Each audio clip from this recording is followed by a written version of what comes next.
هم جای خراب نبود که اینا بسیج میکنن، چون همه کار ما که دختر خانم و خانم ها بود دیگه. هر کس در خانه خود یک مشکل می داشته باشه که اینا کار وظیفه یا میگیرن دیگه. ما دمی صبح جای خوشیم چرا اینا میخوان بسته کنن آرشگاره دیگه.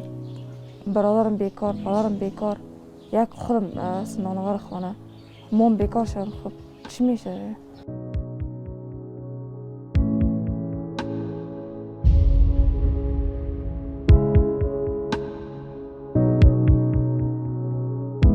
بیشتر کسا شاید حرفه دیگه بلد نباشن یا نتونن ادامه بدن یا کار دیگه رو نتونن از ذاتش برن. اگر خانه نشین شود بخواد که برو خانه بشینن، یعنی کار دیگه اگر در بازار نداشته باشن بخوای کار کنن، واقعا من خودم فکر میکنم به شخصا خودم من بعد از این بخوایم ادامه بدم به زندگی من چی کنم؟ یعنی چه وظیفه، چه هنر، چه کاری رو من باید داشته باشم که برم امرار معاش کنم؟ هیچ.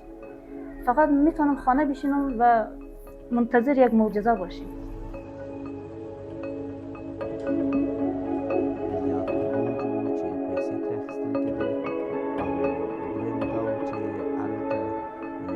شریعت له اړخه دا جایزه نه ده چې یو انسان ته د نورو انسانانو ویښتان دغه د زینت لپاره لګول کیږي، هلته ښځینه ورته نور ویښتان لګول کېدل اضافه.